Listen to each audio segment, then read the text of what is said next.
All right, so diving into this bit of theory, I'm going to start off with matte fundamentals. If you're a more advanced user, you can go ahead and skip ahead. Showcasing fundamentals to you, I think, is important, and I'm trying to cultivate a sort of mindset of fundamental understandings of the tools that we use to color grade. So first of all, let's get this clear. Power windows, masks, and shapes, those are all the exact same thing in the context of color grading. I will use those terms interchangeably and just want to clarify that now so you're not confused. When we talk about a matte in post-production just refers to this, which I'm sure most of you have seen already, but in most image processing applications, all it signifies is the white area will be affected and the black will not be affected. So essentially what we're doing with Power Windows is creating our own custom mattes. And this is the most rudimentary form of doing it. I would argue that qualifiers, Magic Mask, and even HDR to a certain extent are also other tools for creating custom mattes. Because when you look at a qualifier, look at that, creating a matte. And in HDR, when you select the different zones, that matte is showing you the area that will be affected that you can then sort of customize along here. So you're kind of customizing the matte again, or refining it. Obviously, these are very different tools, but I just wanted to showcase the fact that under the hood, they are all creating a matte, and it'll help you figure out which tool to employ for different problems when you have this strong fundamental understanding. All right, enough of that. Let's move on to the next thing, and that is start big. So I feel like when I started, and based on my conversations with people that have just started out in color grading as well, when you first start using Power Windows, you immediately use them as like hyper-specific tools. Like when I would start, I'd be like, all right, I gotta like isolate her face. It has to be perfect. Oh, that ellipse isn't doing it. Like here, let me actually just jump to this and then just start tracing around and doing like these perfect like traces of the area I wanted to affect. And I thought that's what Power Windows are for. It's like, yeah, you get hyper specific. You have this luxury of outlining the perfect outline or whatever. But it's not an effective way of working because I'm sure you've heard from maybe other color grading channels. Our goal is to start with the broadest strokes possible. So obviously, before even employing any Power Windows, I'm going to try my damnedest to do what I'm trying to do with the simplest tools. I don't know if you guys have ever heard the KISS acronym. That's something I live by. It's keep it simple, stupid. Because the simpler, the better. We are trying to find simple, elegant solutions to the problems that we're facing when it comes to making an image better. So, start big. So if I think, okay, this guy's face screen right is a little dark, or he's a little dark overall, let's just try, instead of getting super specific on that very minute area, I'm going to try doing broad strokes. So big shape. And then obviously just try and figure out, okay, can I just get away with doing this? Maybe that's good. Like maybe that's good enough. And then if it's not, I'll scale down and farther down and down. But I'm always going to start by using big shapes. And the final bit of theory I want to cover is zones and light sources. So I want you to be mindful of these two things. Light sources, it's pretty obvious. Pay attention to where the light in your shot is coming from, because you'll want to, sometimes when you're brightening stuff up, you'll want to make sure it is justified in some way and reposition your power window to sort of match the direction of the light. So just be mindful of where the light is coming from in this shot. It's obviously the fluorescents are the main and potentially only source of light in this shot. There might be maybe hair. No, I think it actually is the only light source. Seems like a pretty run and gun setup. So, and then zones. This is a term that I sort of use. I don't know if there's a more technical term, honestly, but it's basically looking at the image in splitting it up into zones. So like I chose this shot because it's pretty obvious, right?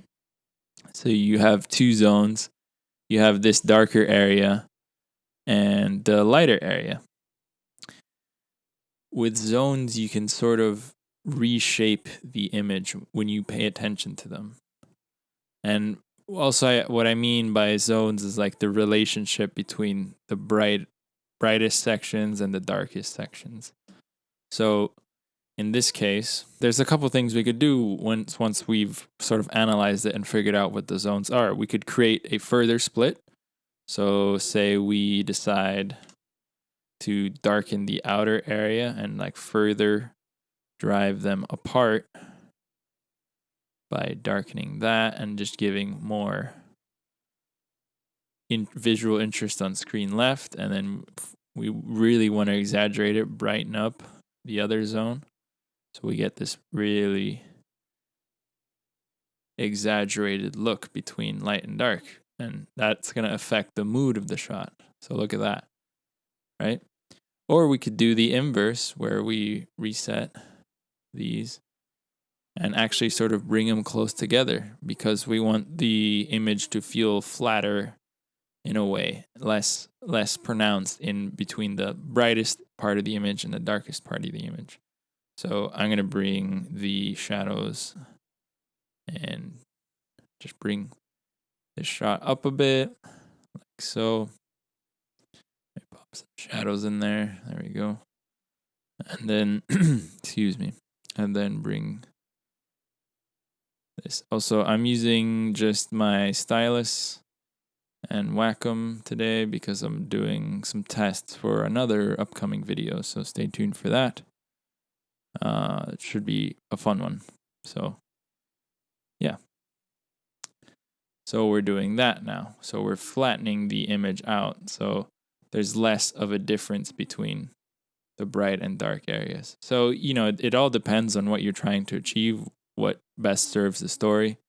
But yeah, it's something to keep in mind. And once you really understand those two concepts of paying attention to light sources and zones, it'll really take your power window game to the next level. And that wraps up for the theory bits. Let's jump into the trick tips because these are fun. Hopefully. I don't know. Man, it's late. Fucking hell. So the first trick tip, it's not exactly a trick, but it's a tip, is optimize your setup. And by that, I mean just setting yourself up for success when it comes to power windows. So first things first, you've probably noticed that my power windows look different than the default version.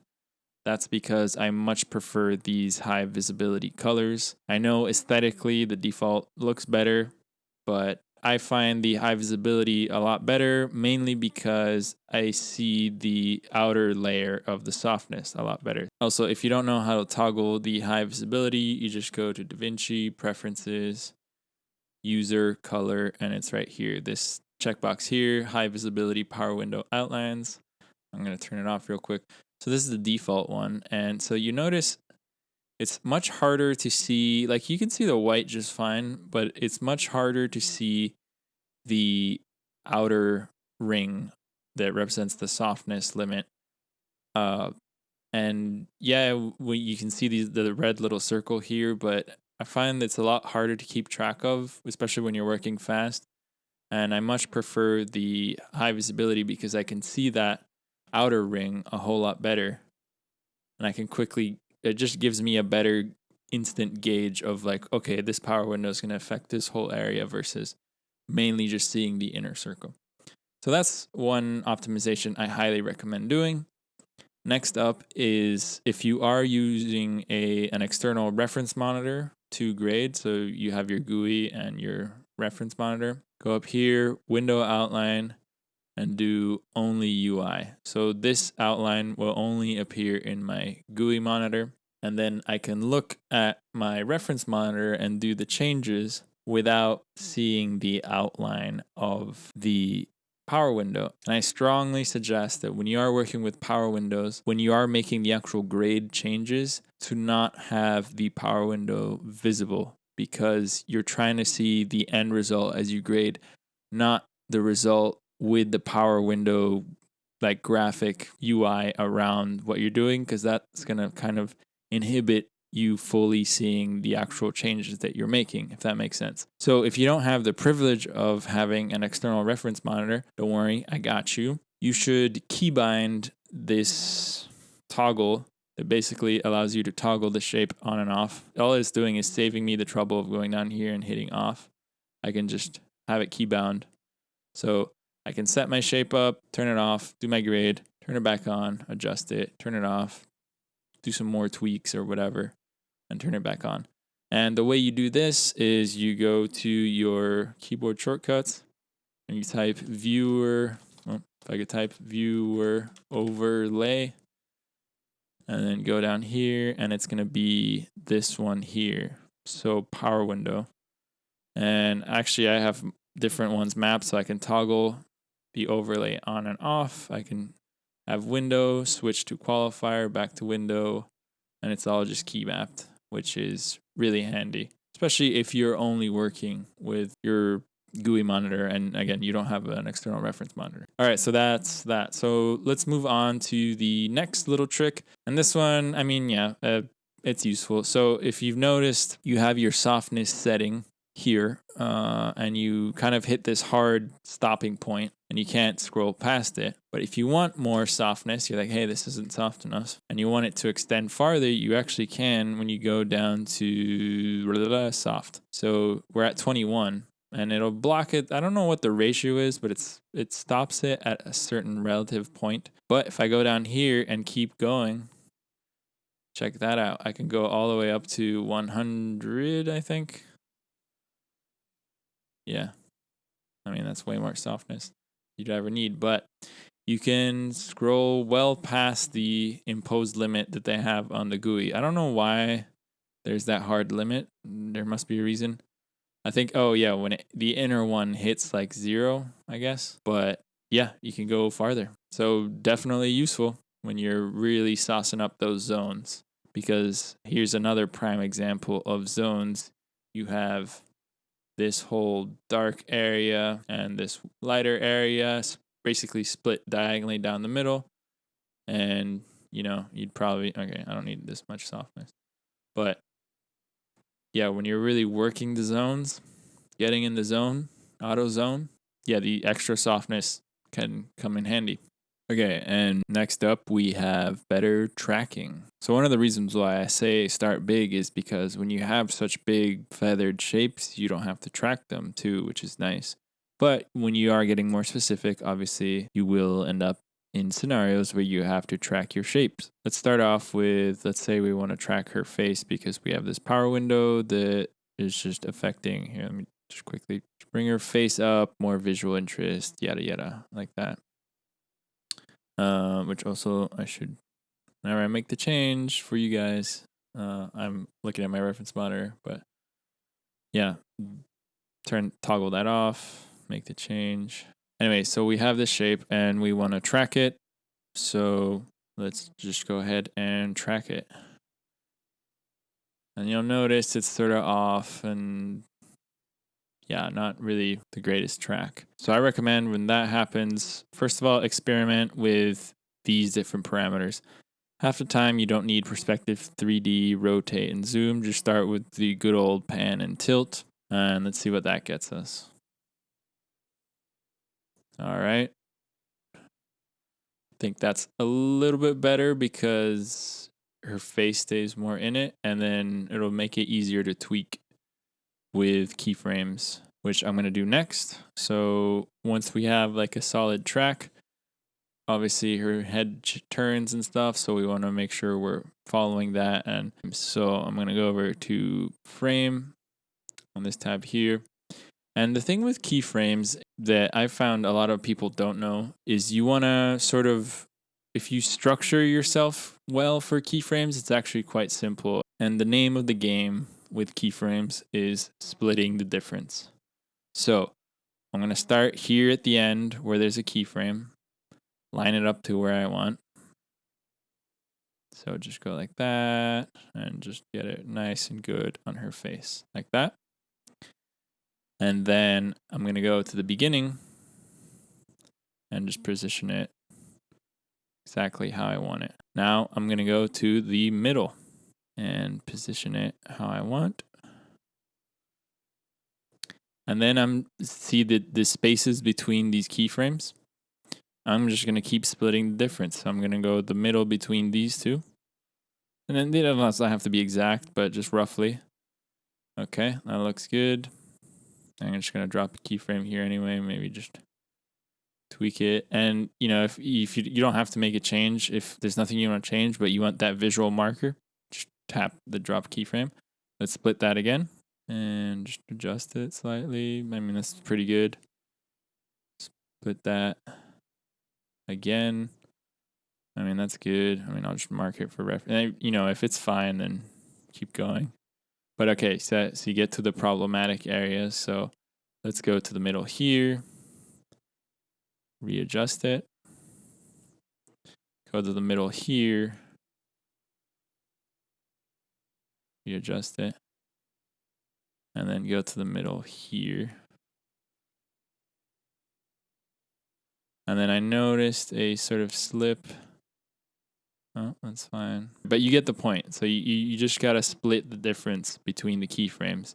Because if you don't do this, you'll end up you're not creating a good framework for using the minimal number of keyframes. You end up using way more than you actually necessary. And this will render the sort of smoothest motion as well. So that should really come in handy. Now, there are other ways to track as well that I wanted to keep you guys mindful of. By the way, the key way to know whether you're in clip mode or frame mode is the middle of the shape turns red. So whenever you see that red in the middle, be mindful of what you're doing because anytime you move it, it's going to add a keyframe. And so I just wanted to draw your attention to other ways of tracking as well, where it's not just the cloud tracker. There's two other modes. Point tracker, which just tracks points. I find this is really good when you're just trying to lock something on, like a wall or something. Yeah, it's good for this sort of thing where it's like you're trying to lock something to a surface, or if it's like a facial feature and the camera isn't moving and the person isn't moving forwards or backwards within space, they're just moving side to side. So let's give it a track. Yeah, I mean, here it's not going to work great. I don't even know what I was tracking. But it is handy in some cases. And then there's this new feature called IntelliTrack, which I think is going to probably replace Point Tracker for me, honestly. And it's just this similar concept, but it uses AI to track things. If I wanted to lock on this like knob maybe, and that whatever bolt thing, it'll lock on. Which I haven't really used it much, but it seems really promising.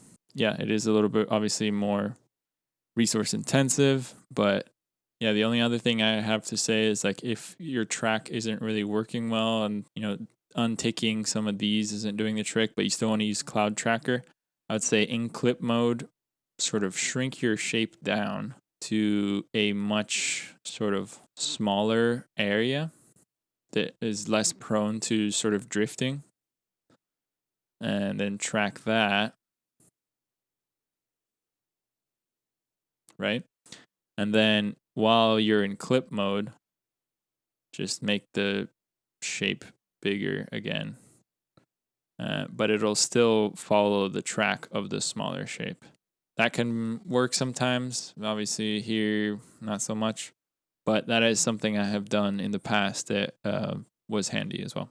All right, so then moving on to our next trick tip, we've got custom roll-off. So I'm going to get to that in a second, but in order to get to that, I have to show you this other trick that basically allows you to convert any shape. I'm going to do an ellipse into a Bezier. So you just go here, convert to Bezier, and now you can control the points individually. And also, a lot of people don't know, if you hold down shift and drag, you can move multiple points, which is a huge time saver, especially when you're, God forbid, doing roto type stuff. Once you're in this mode, obviously you have the advantage of this way more fine-tuned control. By the way, also, if you select these and just move them, it'll sort of counterbalance the other one. But if you hold down Command, you can control these individually.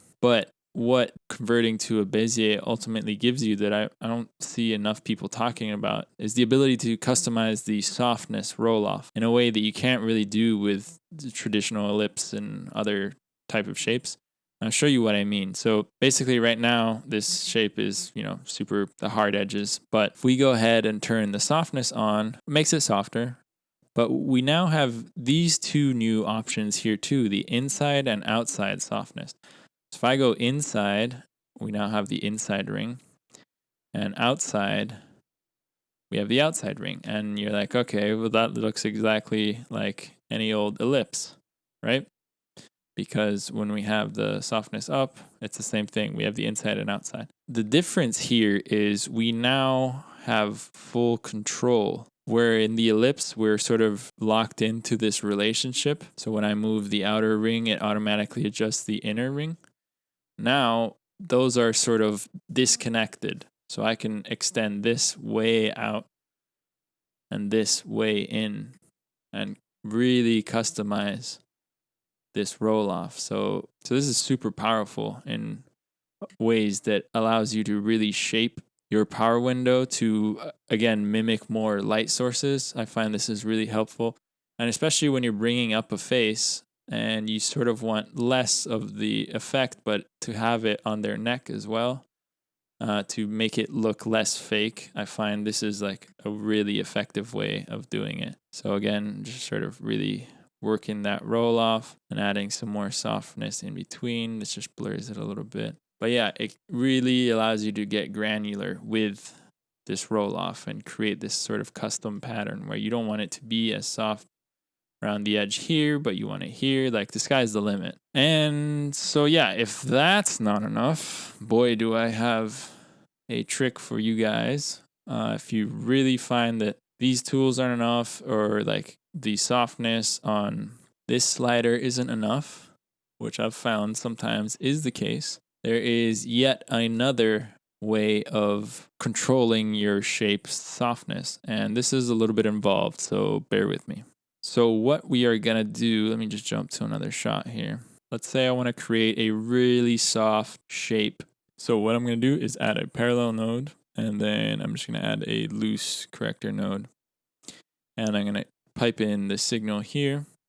And then on this node, I'm going to draw the shape like here,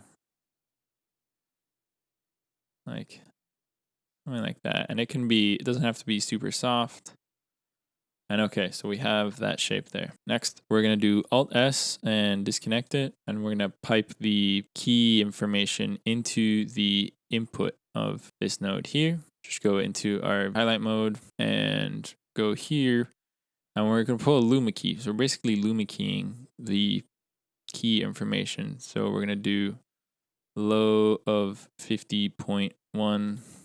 And now we're going to pipe this key into here. And what this allows us to do now is we now have all these tools down here at our disposal to optimize the roll off and softness of it. So not only can we blur the crap out of it, we can blur it in a way that's far more pleasing. We can then control the in out, so grow and shrink. It gives us a greater tool set when it comes to softness, because look how soft it can get. Like, we're only halfway here. So like, this is a really cool way of creating something that's believable. And so yeah, so now we're going to go there. And then, I don't know, I guess we want to bring it up. I don't even know what I wanted to do, but yeah, it creates this really nice roll-offy shape that no one is ever going to clock. Maybe this isn't the greatest example, but I've found its uses on car spots, especially. Like, I had an example up here on this shot here, where essentially she wanted an extra pop on the Mercedes. And also, this is not a job, but like, I'm just doing this from memory from another car job that I did. It allows me to create that extra little bit of highlight. And this is what the shape looks like, by the way. So this is great for creating these sort of organic shapes that are, they're just very difficult to spot because of their super roll-offy organic nature.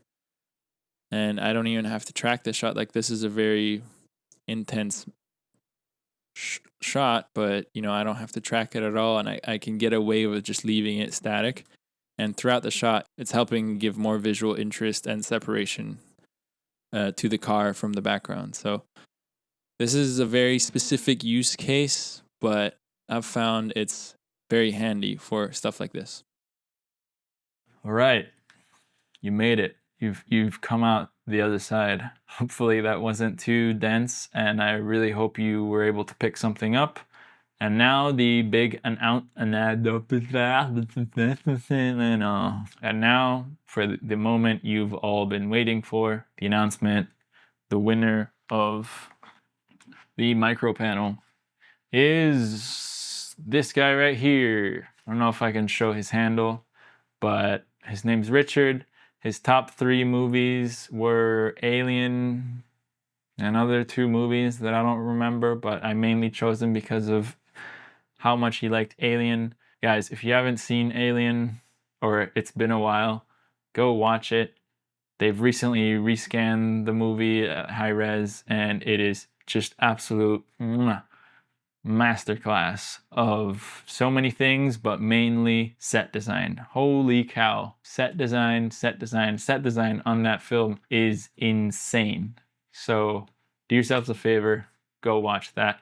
Congratulations to Richard. I hope you enjoy the micro panel. So now that I've announced that, I can feel you guys leaving in droves, but to the ones that are staying, I've got more videos lined up. I'm gonna do videos about the sort of logistics of freelance color grading, and as well as a whole lot of stuff about gear. I'm gonna do a deep dive into macro pads. I've seen a lot of your questions, so I'm definitely gonna address that. So many things to cover. Hopefully, as things sort of wind down for the summer, it looks like, for like my actual color grading work, I'll be able to focus more on this. But yeah, unfortunately I can't guarantee like a weekly video or anything at this stage.